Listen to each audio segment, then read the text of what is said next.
Hello and welcome to the Business Talk podcast. I am your host Deepak. We are delighted and honored to welcome Dr. Phil Klaus, a globally recognized leader in customer experience strategy and a foremost authority on ultra high net worth individual research. Ranked among the world's top 2% scientists by Stanford University for 6 consecutive years, Professor Phil is the chairman of the PK Customer Experience Institute, founder of Dr. Phil Klaus Advisory in Monaco, and the visionary behind Lexden Luxe, a consulting focus on businesses serving ultra high net worth individual clients. As a professor of customer experience strategy and management at the International University of Monaco, he merges academic rigor with practical insights. He is the best-selling author of Measuring Customer Experience, a transformative book that reshapes business approaches to customer satisfaction and loyalty. His award-winning research, known for its impact and innovation, is featured in top academic and managerial journals and numerous books. Professor Klaus' extensive expertise spans strategic advisory, management consultancy, and executive leadership, working with blue-chip clients globally on customer experience strategy, profit enhancement, and business development. A top CX influencer for the past 2 years, his thought leadership is frequently published in Harvard Business Review, Financial Times, and Forbes. A sought-after keynote speaker, he delivers insightful presentations at major industry events and contributes to executive education, designing programs that empower leaders in customer experience management. Professor Phil's dedication to advancing customer experience and research continues to set new standards of excellence and innovation in both the business and academic worlds. In this episode, Dr. Phil Klaus will share valuable insights from his research on measuring customer experience, how to develop and execute the most profitable customer experience strategies. Dr. Phil Klaus, it is an honor and privilege to have you join us today. Thank you. The honor and privilege is all mine, Mr. Butt. So thank you for having me. Dr. Phil, can you define what customer experience truly means and why it has become a critical focus for businesses today?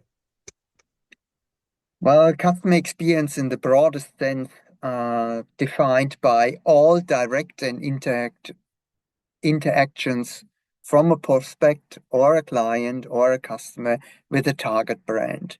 So it's pretty much what my friends will call the theory of everything. And that's also the challenge for customer experience because it becomes so broad and just a bigger box. Managers have a real hard time, to comprehend it, and then, of course, to measure it and to manage it. And this is where the pitfall or the challenge for customer experience management and strategy is, since it first came, how shall I say, it arose, so to say, on our mind and the mind of managers in the late 1990s and then at the end of the 20th century. But the challenges are definitely there in customer experience. As we looked out in our last research project, seems to have, how should I say that mildly without being offensive, it has gone over the top.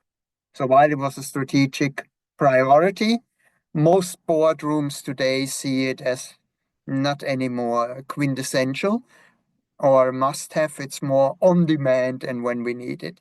In particular, in times of financial difficulties, strain, increased competition, whatever it is.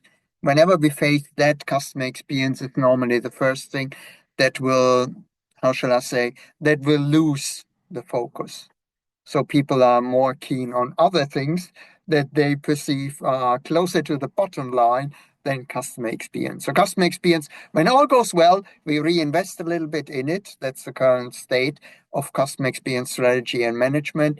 And otherwise, it's, been there, done that, got the t-shirt, unfortunately. Why is it essential to measure customer experience, and what are the key metrics businesses should focus on to gauge their customer experience effectively? That's a tough one. Peter Drucker said it way before me. Only what gets measured gets managed.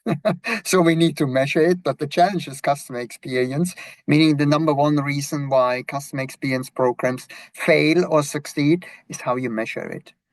We all seen plenty of evidence since the early 21st century from my dear colleagues who already highlighted in 2010 in their articles that there's no value, business value, that's provided by NPS, which is the traditional CX management or silver bullet, as you like to. Customer satisfaction, well, 25 years or 35 years of customer satisfaction still cannot explain why people dislike a service and come back, or people who like services or products or offering do not come back. So again, if you measure the wrong things, you get the wrong signals, you focus on the wrong things. These measurements normally assist the manager in knowing what people are doing, when they are doing it, how they are doing it, and where they are doing it. Well, the most important question is clearly missing: why they are doing it. And without the why, the what, how, when, and where doesn't make any sense whatsoever.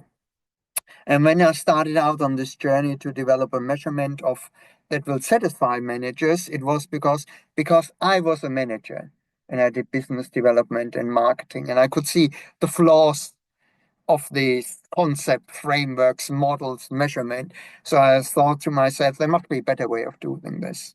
So to make a long story short, we dedicated 5 years to our life. It was not just me, but colleagues, friends, mentors, to develop a measurement that clearly answers the why question.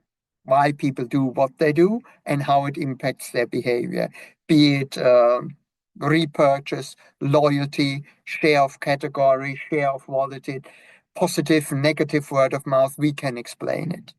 What's the challenge with this measurement? It is complex, and managers do not like complexity. So normally my clients are companies that are, how shall I put that, mighty, visionary. So they know, look, customer experience is messy, it's complex. We have two options. Either we embrace it, or we're going to go with a regular program, and then in 10 years down the line, or in 2 years down the line, depending on the life cycle of their offerings, they figure out it didn't work. So then they call me and say, we have a problem.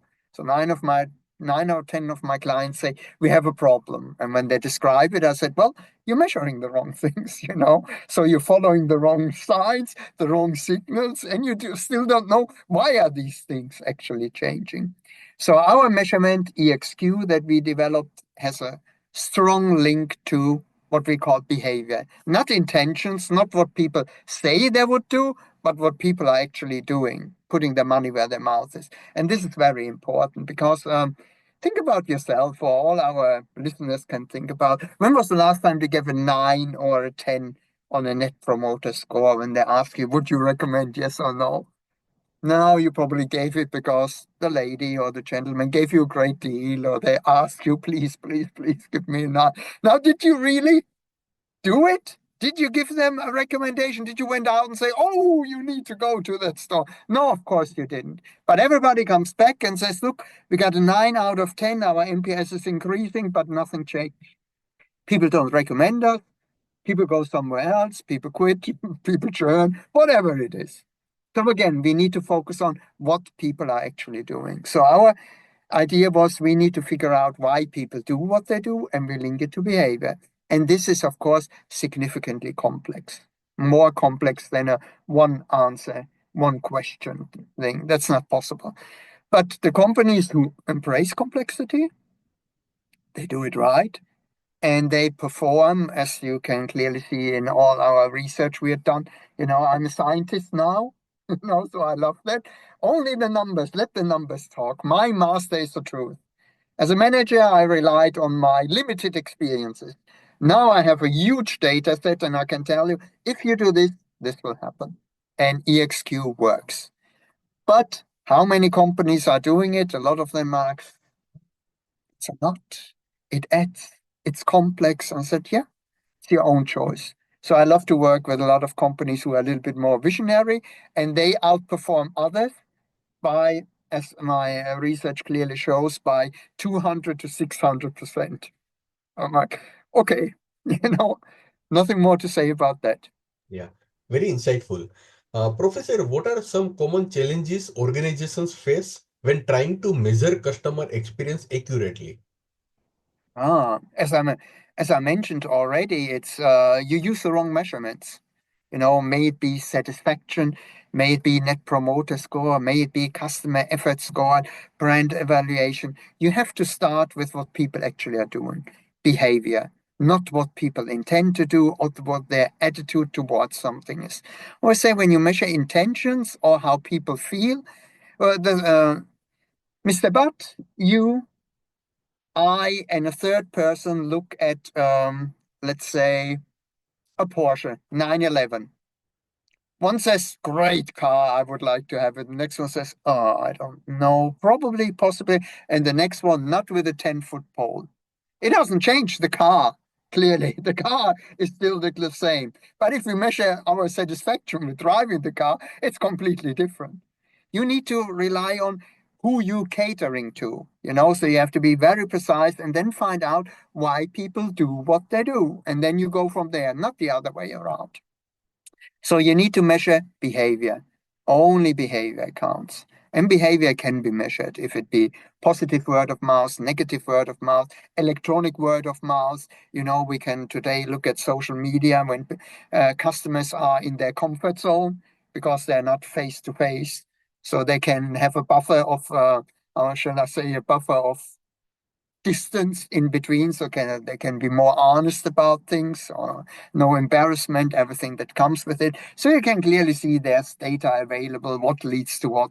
You just then have also to measure why are they doing what they're doing. And this is, as a scientist, where all of a sudden my eyes were open. So companies need to start with behavior, and they need to embrace complexity. If you don't embrace complexity, if you say, oh, but I want to measure it in one thing, it's not going to work. There will be another silver bullet coming from somewhere and people will jump on it. And we as scientists will tell you, no, it's not working because the data says no. And our mouth says the truth. And then it takes 10 more years before everybody realizes, oh, they were actually right. These guys know what they're doing. Once a customer experience strategy is developed, what are the best practices for ensuring its successful execution across various departments and teams? That's a good one. I guess that's why a lot of clients hire me, to figure that one out. It's complex, just like like human behavior, and organization is complex, and customer experience strategy is complex.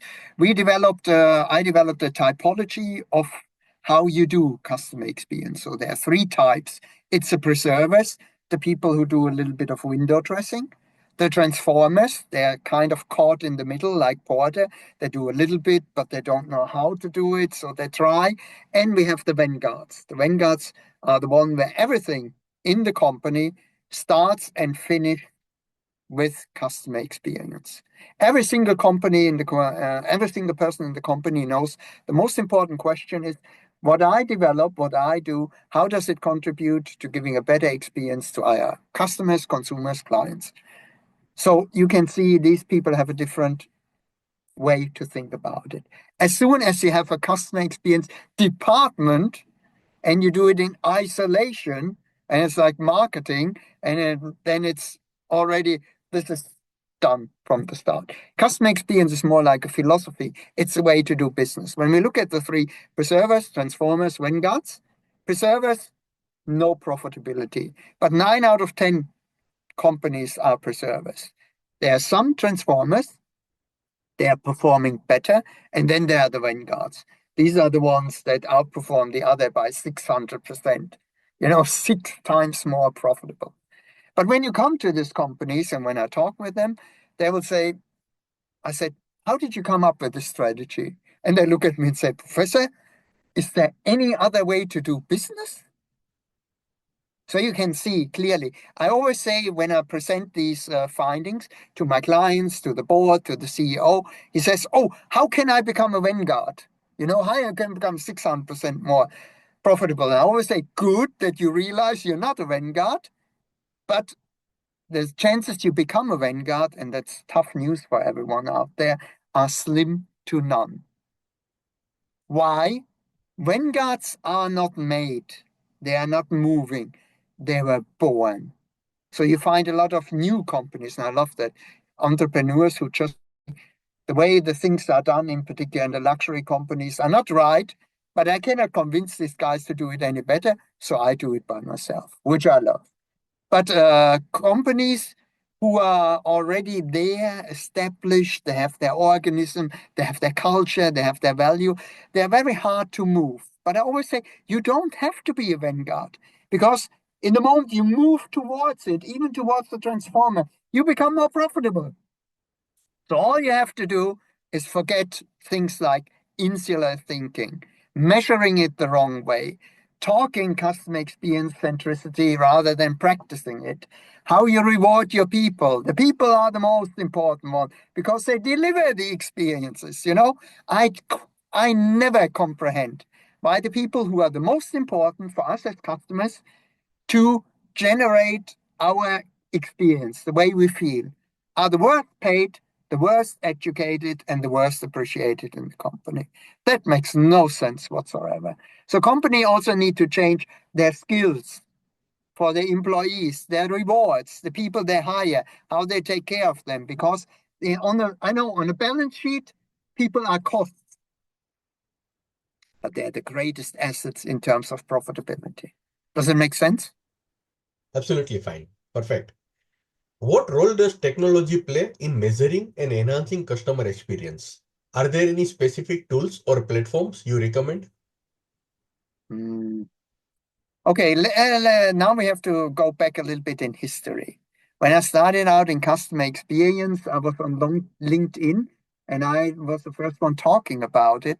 And there were like 50 people on LinkedIn who talk customer experience. Today, there are millions of experts in customer experience. So clearly, that struck a chord with something. But when I look at it, and it's always about, it's like marketing.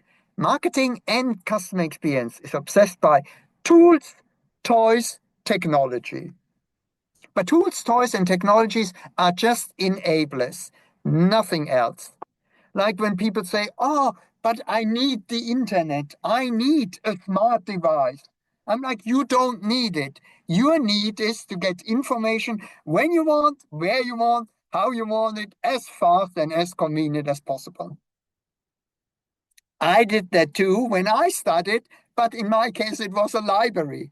So the tools change, but the needs, you have to go back to what's driving people. Why do people do what they do?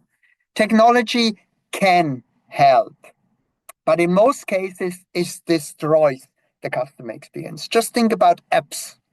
Every single one who's listening, look at your smart device. Okay. How many apps do you have on there? Okay. How many of them are you using frequently? Hmm. How many of them deliver a great experience? Okay. In my case, in 9 out of 10, often you're forced for an application, which is in itself a completely contradiction of customer experience that you're forced to do something. Then you have it on there and it destroys the rest of the experience. Customer experience is the weakest link.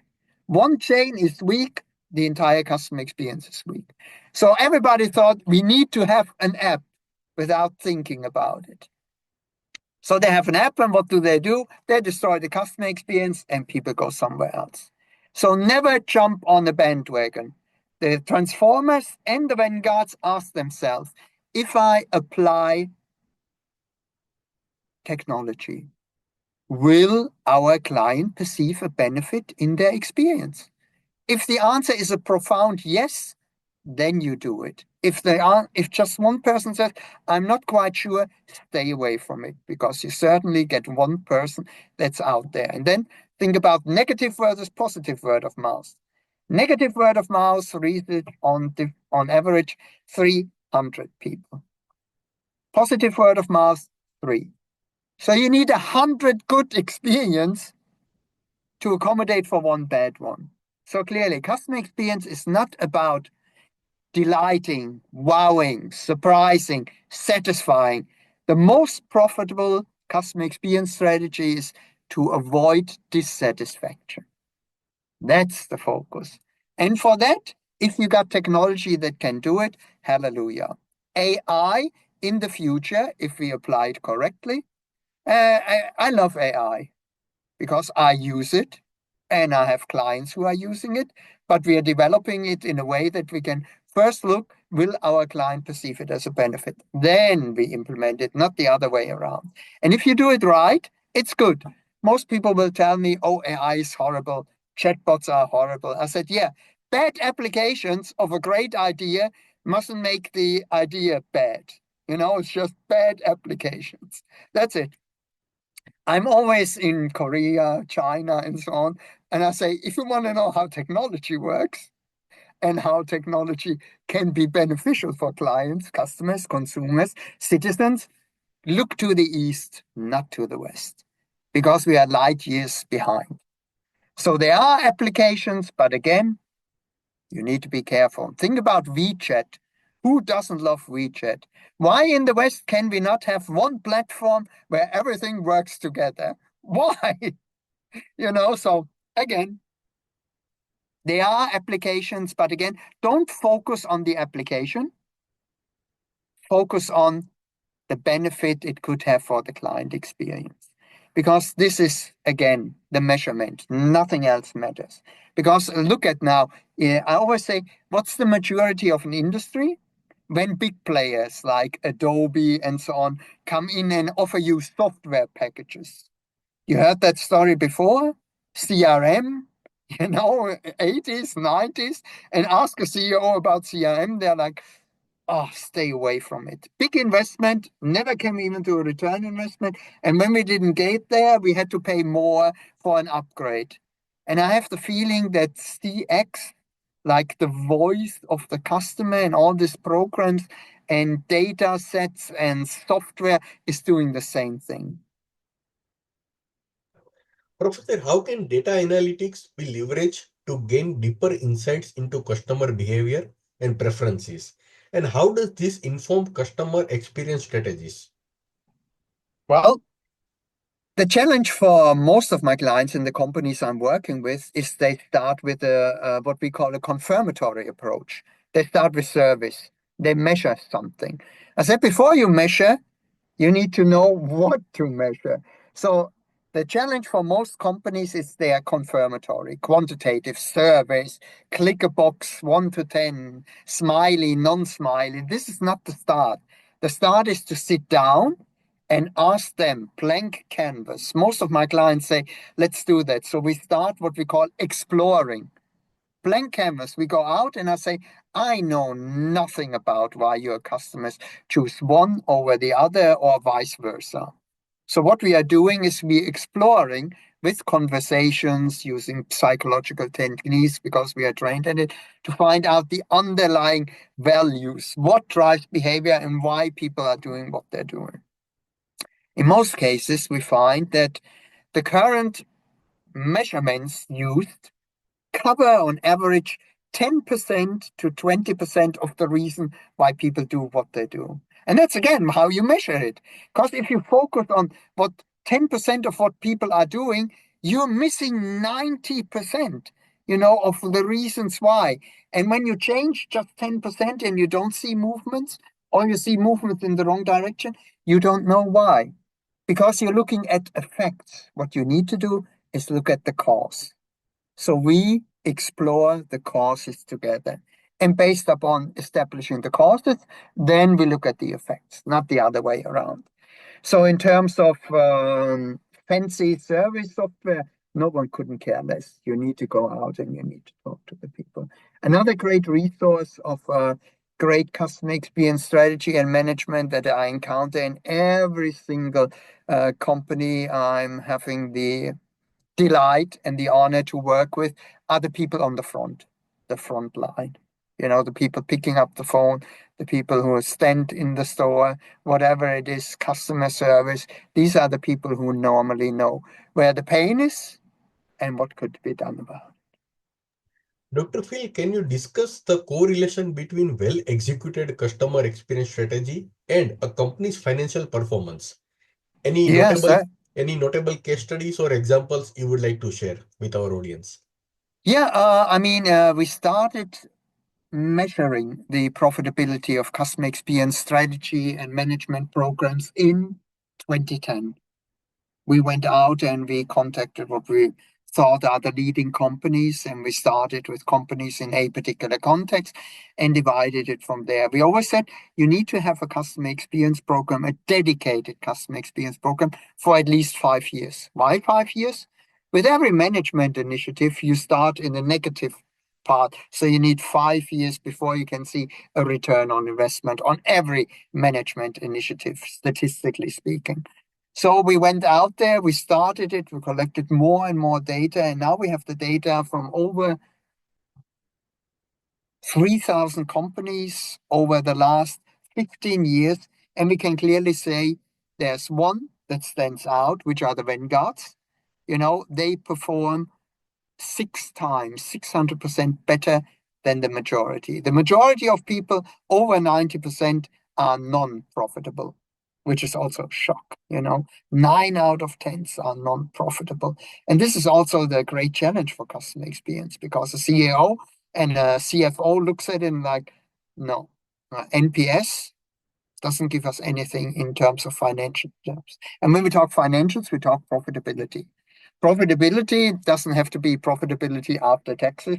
Companies are very clever, but we have other measurements where we can see how profitable people are. And the most profitable one is where everything starts, aligns, and centers around the customer experience.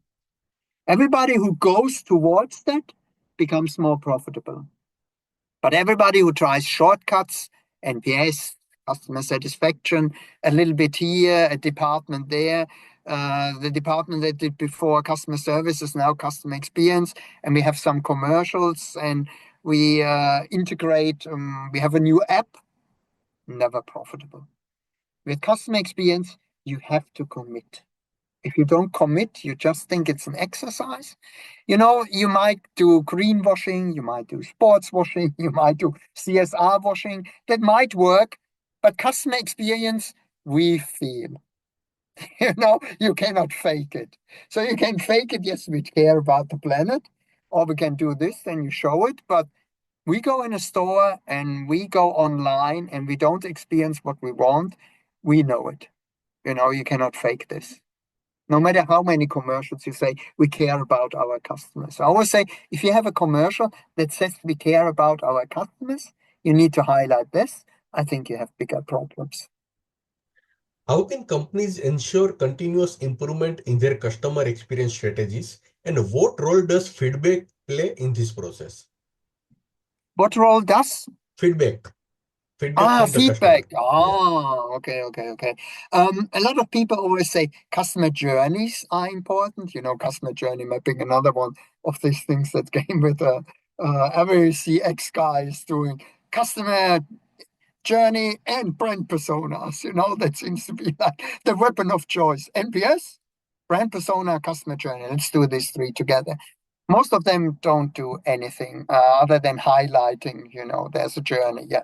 If you need to highlight a journey, you should know a little bit better. And today's journeys are messy because today's customers, when you think about the traditional process, like we do, like every consumer, every human being makes decisions based upon stages. Need recognition, get information, validate information, make decision, reflect upon decision. Always the same, so it's not a surprise. But how we do it and where we do it, online, offline, mix there, opportunistic, when we want, how we want, where we want it. So it's so complex that most companies cannot even get it right. But coming back to your question, feedback and how to get it, if you get it right, it's always a loop. It's first you start with figuring out what is it that either our customers desire or they are appalled by. So it's pretty much the 5 to-dos and the 5 do not. Then you start with this, you implement it, you see the effects, You ask again for feedback. You retune it again. So it's a continuum. It's a continuum. It's like a spiral that never ends. It's not a journey, because a journey has a beginning and an end. So when you think, a lot of people talk about customer experience stages: pre-purchase, during the purchase, post-purchase. Oh, these three. I'm like, well, but when you think about it, when you buy something and you use it, clearly the post-purchase influences your pre-purchase. Based upon if the things works or doesn't work, your interaction, you make new decisions. So it's only logical that all of these are continuums. And if you don't have a feedback loop installed in there, you will never get there. And you need to give feedback to feedback. Number one sin today in marketing and customer service: don't give feedback to feedback. The famous, oh, we are really sorry that you encountered a delayed flight and your luggage was lost. Therefore, we give you more air miles. Like, you're not paying attention. I'm saying fix it. And giving me more air miles by what? Having the same experience again? It's like a slap in my face. It clearly shows me you couldn't care less. Or you're not reading my emails clearly. So we don't want to go there. Again, feedback is important, and then acting upon it and feeding back. Always talking. It's an ongoing conversation. I always say it's like marriage. It's not like speed dating, it's more a marriage. Professor, my last question. In your book, Measuring Customer Experience, you Yeah. discuss various strategies. So, can you share one or two key takeaways that have resonated the most with your readers and clients? Number one, it's never too late. You know, even if you're struggling, we know why you're struggling, because we have data from millions of clients, millions of customers, and thousands of companies. So we know what works and what doesn't work, you know. The number one is that you need to decide, it's almost like the 7 steps. Number one, admit you have a problem. Once you have a problem, consult the people who can help you with it. Professionals like us, because I'm not a management consultant. I'm not working for a paycheck. I don't need you to buy another package of me, a software package, or I come back again. When I work as an advisor for a company, I make myself redundant. And the people I'm working with, we make ourselves redundant, because we want you to acquire the skills and capabilities to get it done. So number one is deciding, do we have a problem? If you have a problem, talk to the experts. And by experts, I mean scientists. Management consultants, God bless them.